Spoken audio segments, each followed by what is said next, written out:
Sekitar 1,4 juta orang turut ambil bagian dalam prosesi pemakaman ikon perlawanan Lebanon Hassan Nasrallah. Beberapa pesawat jet tempur Israel berulang kali melakukan teror melalui penerbangan di atas wilayah udara Lebanon untuk mengintimidasi para pelayat. Para pelayat mulai berkumpul di Stadion Kemal Shimoon Sport City di Beirut sejak dini hari Minggu. Perkiraan setempat menunjukkan bahwa sekitar 1,4 juta orang, termasuk pengunjung dari hampir 80 negara, bersatu untuk memberikan penghormatan terakhir kepada para pemimpin perlawanan Lebanon yang dibunuh oleh Israel. Saat jenazah Nasrallah dan Safieddin memasuki stadion, pesawat tempur Israel terbang rendah di atas Beirut, memicu teriakan menantang dari para pelayat.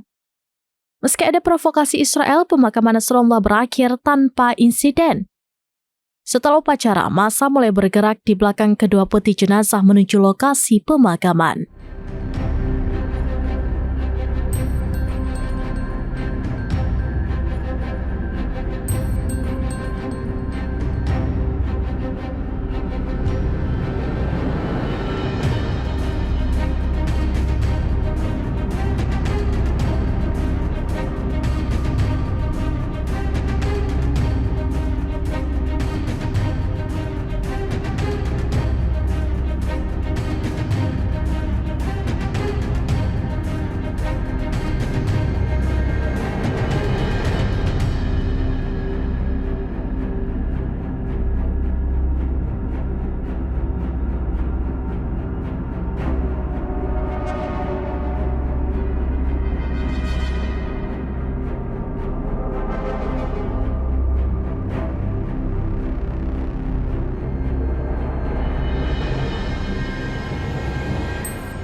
Download Tribun X sekarang, menghadirkan lokal menjadi Indonesia.